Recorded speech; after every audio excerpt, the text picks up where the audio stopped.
everybody, it's Heather from She Said Candle Co. And tonight we're going to be using C55 wax, coconut wax, Tart wax, to make some molds.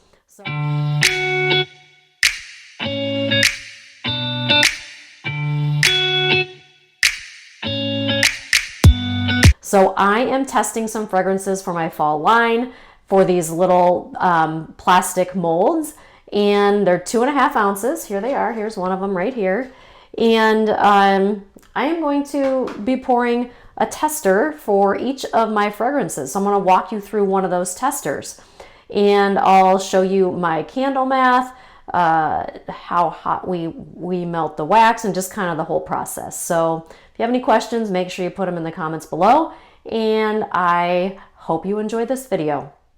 All right, so this is my Presto pot. I've already put the Tart wax in it, and I am just going to go ahead and plug it in here so that you guys can see kind of how that works. So I just actually plug it in. I leave it plugged in, and then I turn the heat up. We are going to heat the wax to 220 degrees, okay? We want to make sure that the fragrance oil binds with the hot wax, and I didn't heat my stirring pot today. When I pour it in my stirring pot, I want to make sure that it doesn't reduce the temperature of the wax. So I have the Presto pot set to 220 degrees, and my thermometer here, my trusty dusty wire thermometer, is in the pot. So when everything gets heated up to 220 degrees, it's going to go off, and then we'll know that we can pour the wax. I've already done my candle math, so I'm going to show that to you now.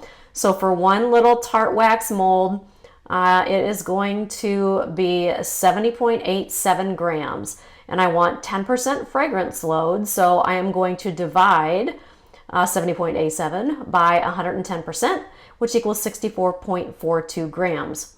From there, I take 70.87 and I subtract 64.42, and that will equal the 6.45 grams of fragrance oil that I need for this tiny little mold. We are going to measure out our fragrance oil now. Don't make fun of my little scale. I need to clean it off. I know that. Let's do toasted pumpkin spice first. And I know that I need 6.45 grams of fragrance oil. That's probably, that little cup doesn't weigh anything. Normally you would have to tare it. I have it set on grams. This is not going to be very much. There's 5 and 7. Okay, looks like our wax is all heated up to 220 degrees. So what I'm going to do is I'm going to pull this thermometer out so it stops beeping at us, because that's super annoying.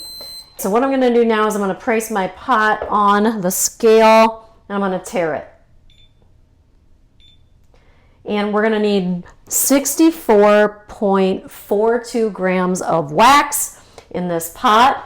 And because there's not very much wax in the actual Presto pot, I am going to actually tilt this up to get the amount of wax I need in my pouring pot. I'm going to test the temperature one more time, make sure that it's of degree. We're looking for 220.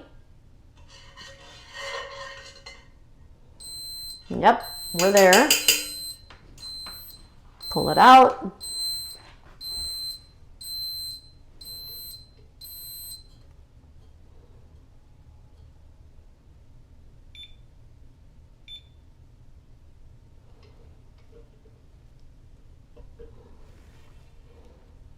And tilt.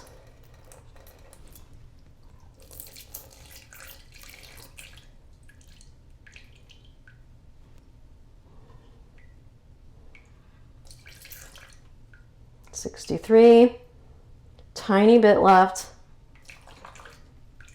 $64. And I'm going to dump in the fragrance oil.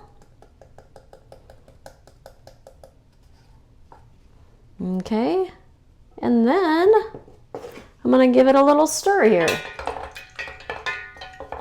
Okay, so our wax has been stirred and the fragrance oil is mixed in. I'm going to wait probably like 2-ish minutes just to let it cool down from 220 degrees, because the molds are plastic. So when I pour it into the molds, I don't want it to melt the plastic. So I always let it cool down just a little bit. According to the manufacturer, they have not noticed any diminishing like cold or hot throw based on pour temperature. So it's more dependent on when you actually mix the fragrance in with the wax and what temperature that is. So it's super important that your wax is at least 200 or above in order for it to bind with the fragrance. So with this particular wax, the pour temperature isn't as important as when you actually mix the fragrance oil in. So my wax is about 155-ish degrees. And so what we're gonna do now is we're actually gonna pour it in our little mold for the tester. So I got all my little molds laid out here. I'm just gonna pick one and I am going to begin pouring very carefully.